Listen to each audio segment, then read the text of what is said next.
വെജിറ്റബിൾസിൻ്റെ കാലം കഴിഞ്ഞു, സീസൺ കഴിഞ്ഞു. മഴയായിരുന്നു കുറച്ച് ദിവസം, ഭയങ്കര മഴയും കാറ്റും ഒക്കെ. അപ്പോൾ അതുകൊണ്ട് വെജിറ്റബിൾ പാച്ച് ആകെ ഒന്ന് ആടി ഒലഞ്ഞിട്ടുണ്ട്. ഇന്ന് എന്തായാലും ഇതിന്ന് കുറേ കാര്യങ്ങൾ നമുക്ക് പൊട്ടിക്കാനുണ്ട്. ഇനി ഇതൊക്കെ വെച്ചിരുന്നാൽ ചിലപ്പോൾ തണുപ്പത്ത് ചീത്തയായി പോകും.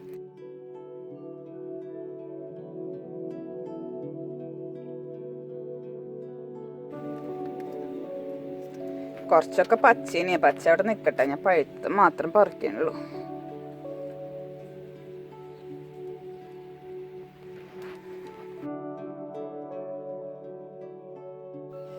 ഇത് നമ്മൾ ഇൻഡോറിൽ ചെയ്ത വഴുതനങ്ങയാണ്. ഇതിൻ്റെ മുകളിൽ കുറച്ച് പ്രാണികളൊക്കെ വന്നു. അപ്പം ഞാനിതിൻ്റെ മുകളിൽ സോപ്പ് വെള്ളം തളിച്ചപ്പോഴാണ് ഈ ഇലയൊക്കെ ഇങ്ങനെ ചെറിയ കരിഞ്ഞ പോലെയായി, പ്രാണികളൊക്കെ പോയി. ഇനിയിപ്പോൾ എന്തായാലും ഈ ചെടിയുമ്പോൾ കാര്യമായിട്ടൊന്നും ഉണ്ടാവില്ല. അപ്പോൾ 2 നല്ല വലിയ വഴുതനങ്ങ ഉണ്ടായിട്ടുണ്ട് കേട്ടോ. അപ്പോൾ ഇതുകൊണ്ട് ഞാൻ പറിക്കുകയാണ്.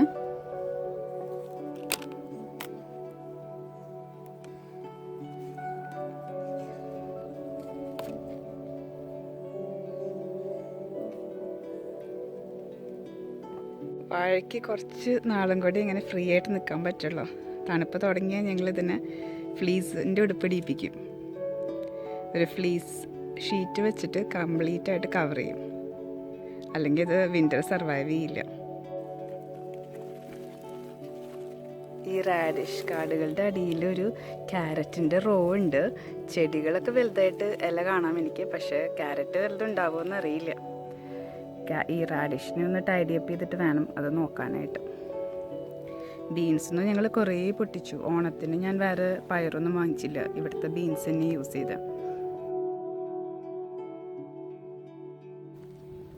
നല്ല വലിയ എരിവുള്ള മുളകാണിത്.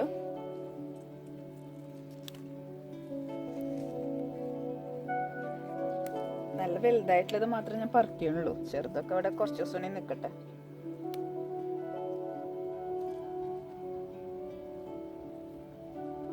എൻ്റെ ഓണത്തിൻ്റെ റെസിപ്പീസിലൊക്കെ ഞാൻ ഈ പച്ചമുളക് യൂസ് ചെയ്ത്. ഒരു പച്ചമുളക് ചെടി ഉണ്ടായുള്ളൂ, പക്ഷെ അതൊന്നും ഇഷ്ടംപോലെ പച്ചമുളക് കിട്ടി. ഓ, ഇവിടെ ഒരു വലുതുണ്ട് കേട്ടോ, ഇതിനെ വിട്ടുപോയി. ഇത് ഞാൻ സൂപ്പർ മാർക്കറ്റിൽ നിന്ന് വാങ്ങിച്ച സ്പ്രിംഗ് അണിയനായിരുന്നു. വെറുതെ വെള്ളത്തിൽ ഒരു ഗ്ലാസ്സിലിട്ട് വെച്ചിട്ട് വേര് വന്നപ്പോൾ ഇവിടെ കൊണ്ട് കുത്തിയതാണ് നിലത്ത്. നല്ല ഹെൽത്തി ആയിട്ട് ഞാൻ കുറേ പ്രാവശ്യം പൊട്ടിക്കുകയും ചെയ്തു. പിന്നെയും പൊട്ടിക്കും തോറും അതൊന്ന് പിന്നെയും ഉണ്ടായി വരുന്നുണ്ട്. ഷലോട്ട്സ് ഇതേ ഇവിടെ ആയി വരുന്നു. അതൊക്കെ ഇനി വിൻ്ററിൽ കുറച്ച് തണുപ്പായാലും നിന്നോളും, കുഴപ്പമില്ല. ഞാൻ താഴെ വെച്ച വഴുതനങ്ങയുടെ ചെടികളുടെ മുകളിൽ പൂവൊക്കെ ഉണ്ടായി, പക്ഷേ അതൊന്നും കായായില്ല.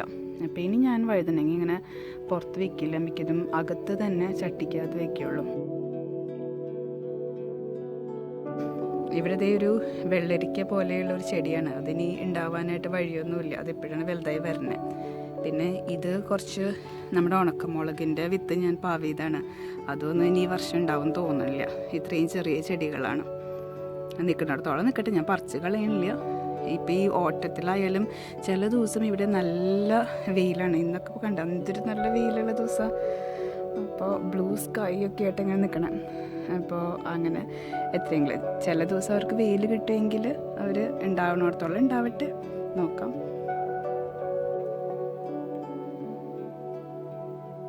ചീരയുടെ വിത്തൊക്കെ പറിക്കാതായിട്ട് കേട്ടോ. ഇനി നമുക്ക് മത്തങ്ങ പറിക്കാം.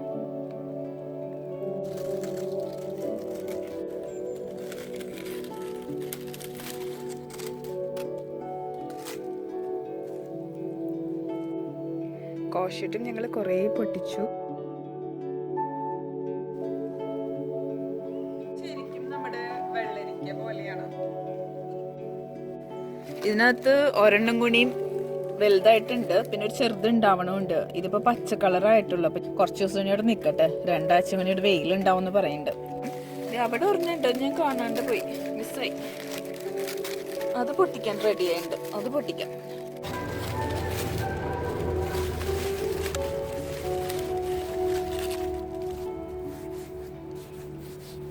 നല്ല മൂത്തു. ഇതിനകത്ത് വെക്കാൻ സ്ഥലമില്ലായിട്ട് ഞാൻ കൊടുന്ന പാത്രം ചെറുതായി പോയി. ഇത്ര അധികം കിട്ടുമെന്ന് ഞാൻ പ്രതീക്ഷിച്ചില്ല. അപ്പൊ ഞാൻ ഇതൊക്കെ ഒന്ന് വേറെ സ്ഥലത്ത് കൊണ്ട് വെക്കട്ടെ.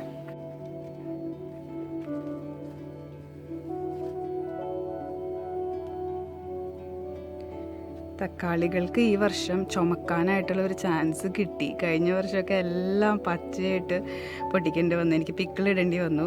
പക്ഷേ ഈ പ്രാവശ്യം കുറേ റെഡ് ടൊമാറ്റോ ആയിട്ട് കിട്ടിയിട്ടുണ്ട്. അപ്പോൾ അതെല്ലാം പൊട്ടിക്കണം. അതൊക്കെ റെഡി ആയിട്ടുണ്ട്. ഇത് പറിച്ചില്ലെങ്കിൽ ഇത് പ്രശ്നമാവും. അപ്പം ഞാൻ തക്കാളികൾ പഴുത്തത് പറിക്കട്ടെ. ചെറിയ ടൊമാറ്റോസ് ആണ് ഇത്, അധികം വലിപ്പം വരില്ല.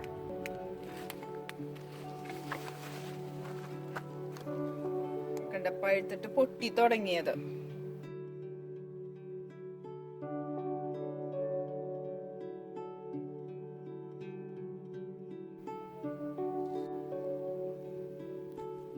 ഈ കൊല മുന്തിരിങ്ങ എന്നൊക്കെ കേട്ടിട്ടില്ലേ? അതുപോലെ കൊല തക്കാളിയാണ്. എന്തോരം തക്കാളി കിട്ടിയതറിയാം. ഇപ്രാവശ്യം തക്കാളിക്ക് എന്തായാലും നല്ല സീസൺ ആയിരുന്നു കേട്ടോ. ഇനിയുണ്ട്. പച്ചയും ഓറഞ്ചും ഒന്നും പറിച്ചിട്ടില്ല, നല്ല റെഡായത് മാത്രമേ പറിച്ചുള്ളൂ. അമ്പൂതി അവിടെ ഒരു റെഡ് മിസ്സായി പോയിട്ടുണ്ട് ആ കുക്കുംബറിന്റെ താഴെ. ഇനി ഒരാഴ്ചയും കൂടി ഇവിടെ വെയിലുണ്ട് എന്ന് പറയുന്നുണ്ട്. അപ്പൊ പഴുക്കാനുള്ള ചാൻസ് കുറച്ചും കൂടിയും കൊടുക്കാം. ഇപ്പൊ തണുപ്പായതുകൊണ്ട് ഈ തക്കാളിയുടെ ഒക്കെ ഇല മഞ്ഞ കളറായി. ഇവിടെ ബീട്രൂട്ടിൻ്റെ ഈ സെക്ഷനിൽ കുറേയൊക്കെ ബീട്രൂട്ട് ആയിട്ടുണ്ട്. പിന്നെ ഞാൻ ഇതിന് ഇടയ്ക്ക് ഇല പൊട്ടിച്ചിട്ട് സാലഡിലും യൂസ് ചെയ്യാറുണ്ട്. ഈവൻ ചിലപ്പോൾ തോരൻ ഉണ്ടാക്കുമ്പോൾ അതിൻ്റെ ഉള്ളിലും കൂടിയും ഇടും.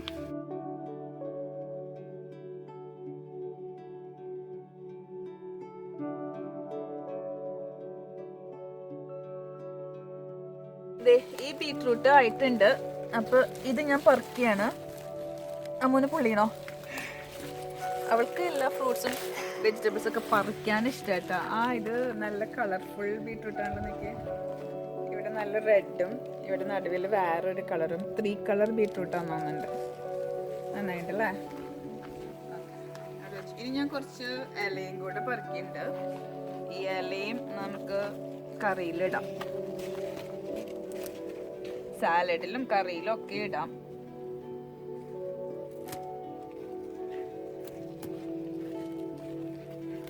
ഇതിൻ്റെ ഉള്ളിൽ ഇനിയും ബീട്രൂട്ട് ഉണ്ട്, പക്ഷെ അതൊന്നും വലുതായിട്ടില്ല. അപ്പോൾ കുറച്ച് ദിവസം കൂടി കഴിഞ്ഞിട്ട് പറിക്കാമെന്ന് വിചാരിക്കുന്നു.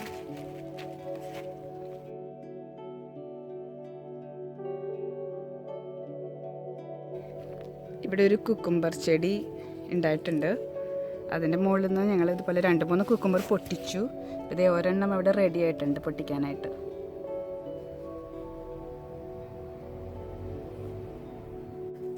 അമ്മൂന് പൊട്ടിക്കണം.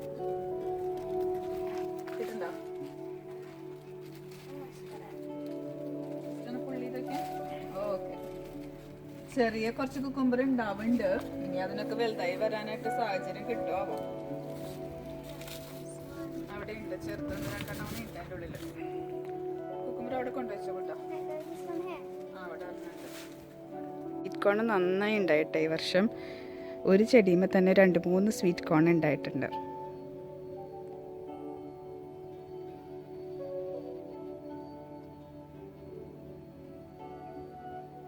ഇത് കണ്ട, ഞാൻ ഇതിനിങ്ങനെ ചെറുതായിട്ട് പൊളിച്ചു നോക്കും. അപ്പോൾ അതിൻ്റെ ഉള്ളിൽ യെല്ലോ ആയിട്ട് കാണുന്നുണ്ടെങ്കിൽ അത് പൊട്ടിക്കാമെന്ന് വിചാരിച്ചിട്ട്. അല്ലാതെ ഇതെങ്ങനെയാണ് ഇത് റെഡിയായി പൊട്ടിക്കാമെന്ന് എനിക്കറിയില്ല നോക്കാനായിട്ട്.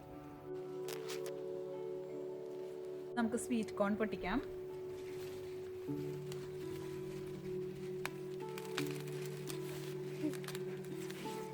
It is massive. There we go. അത് പൊടിച്ച് നോക്കി വയ്ക്കാം. ഉള്ളിൽ യെല്ലോ കളർ ആയിരുന്നു.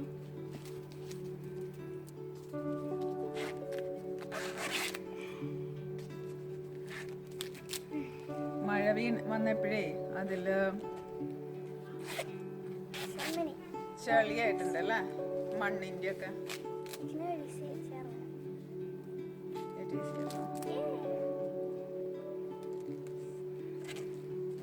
ഇത്രയും മതി. ആദ്യത്തെ സ്വീറ്റ് കോൺ ഞങ്ങൾ ബാക്കിയുള്ളവനെ പറിക്കട്ടെ.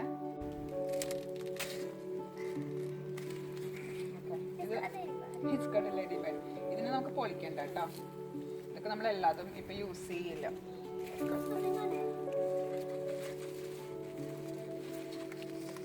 പിന്നെയുള്ളൊരു കാര്യം മല്ലിയിലയാണ് കേട്ടോ. ഇവിടുന്ന് എപ്പോഴും ഞാൻ മല്ലിയില വാങ്ങിച്ചിട്ട് അകത്ത് വെക്കുക ചെയ്യാറ്. അത് കുറച്ച് ദിവസം കഴിയുമ്പോഴേക്കും അത് ചീത്തയായി പോവുകയും ചെയ്യും. അപ്പോൾ ഇപ്രാവശ്യം ഞാൻ അതിൻ്റെ കുറച്ച് ഭാഗം എടുത്തിട്ട് പുറത്ത് വെച്ചു വെജിറ്റബിൾ പാച്ചിൽ. എന്ത് ഭംഗിയായിട്ട് മല്ലിയില ഉണ്ടായെന്നൊക്കെ. അപ്പം ഇനി ഞാൻ അകത്ത് വെക്കില്ല, ഈ പുറത്ത് വെക്കുന്നതാണ് നല്ല ഹെൽത്തി ആയിട്ട് ഇരിക്കുന്നത്. ഞാനത് പുറത്ത് സർവൈവ് ചെയ്യില്ല എന്ന് വെച്ചിട്ട് എപ്പോഴും അകത്ത് വെക്കാറ്. അതൊരു ഒരാഴ്ച 2 ആഴ്ച ഇരിക്കും, അത് കഴിയുമ്പോൾ അത് മഞ്ഞ കളറായിട്ട് ചീത്തയായി പോകും. പക്ഷേ ഇത് പുറത്തുള്ളത് നല്ല രസമായിട്ട് നിൽക്കുന്നുണ്ട്.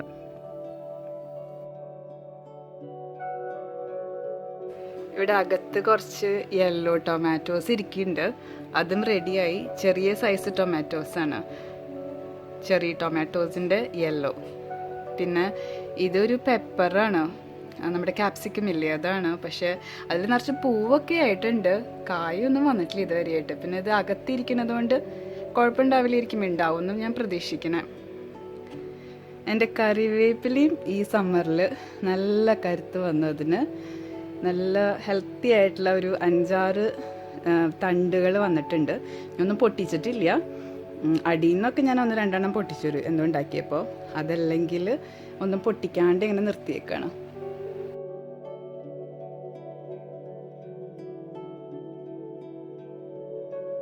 ഇനി ബീൻസ്, റണ്ണർ ബീൻസ് ഞാൻ നെക്സ്റ്റ് പൊട്ടിക്കാൻ പോണേ. അപ്പം അമ്മ പിടിക്ക്, ഞാൻ പൊട്ടിച്ചു തരാം. കാരണം നമ്മുടെ പന്തൽ ഫെയിലിയർ ആയതുകൊണ്ട് ഇതിൻ്റെ ഉള്ളിലൊക്കെയാണ് ഇത് ഉണ്ടായിരിക്കുന്നത്. അപ്പം അതിനെ കണ്ടുപിടിക്കാനായിട്ട് ഇത്തിരി ബുദ്ധിമുട്ടാണ്.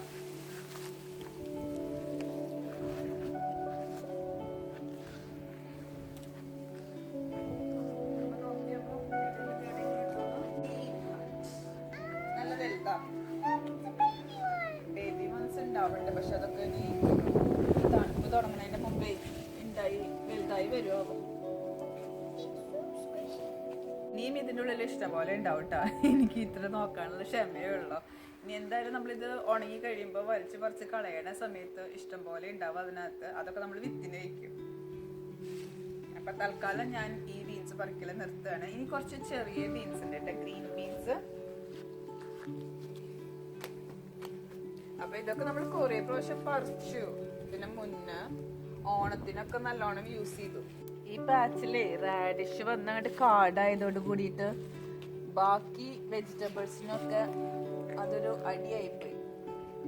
പക്ഷേ ബീൻസ് പറിക്കുമ്പോൾ റാഡിഷ് കാണുമ്പോൾ ഞാൻ ഇതും ബീൻസ് ആണോ എന്ന് പെട്ടെന്ന് വിചാരിച്ചു പോവും.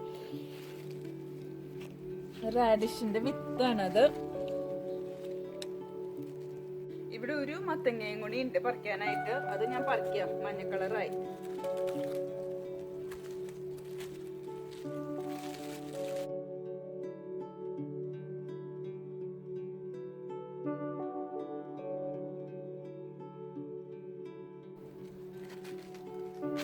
കിട്ടി, എളുപ്പമായിരുന്നില്ല അത് പറിക്കാൻ.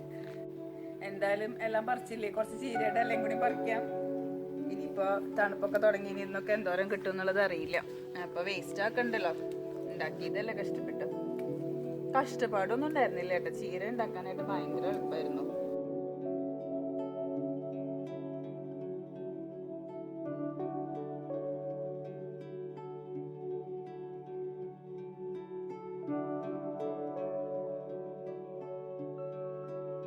അപ്പൊ ഇതാണ് ഈ വർഷത്തെ വിളവെടുപ്പിന്റെ ഒരു ഭാഗം. നമ്മൾ ഇടയ്ക്ക് കുറെ പൊട്ടിച്ചു.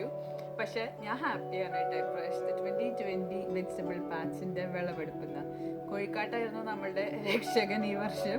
തക്കാളി ഭയങ്കര ഹിറ്റ് ആയിരുന്നു. കഴിഞ്ഞ വർഷത്തെ എൻ്റെ ഫ്ലോപ്പായിട്ടുള്ള ഒരു വെജിറ്റബിൾ ക്രോപ്പായിരുന്നു തക്കാളി. കാരണം കുറേ ഉണ്ടായി, പക്ഷെ ഒന്നിനും പഴുക്കാൻ ചാൻസ് കിട്ടിയില്ല. അപ്പൊ അത് ഞാൻ താങ്ക്സ് അവിടെ സൂര്യഭഗവാന് പറയാം, നല്ല വെയിൽ തന്നതുകൊണ്ട് അതിന് പഴുക്കാൻ പറ്റി. അപ്പൊ ഇത്രയൊക്കെയാണ് എൻ്റെ വെജിറ്റബിൾ പാച്ചിന്റെ ഹാർവെസ്റ്റ്. നിങ്ങൾ എൻജോയ് ചെയ്തെന്ന് വിചാരിക്കുന്നു. Thank you for watching. Bye bye.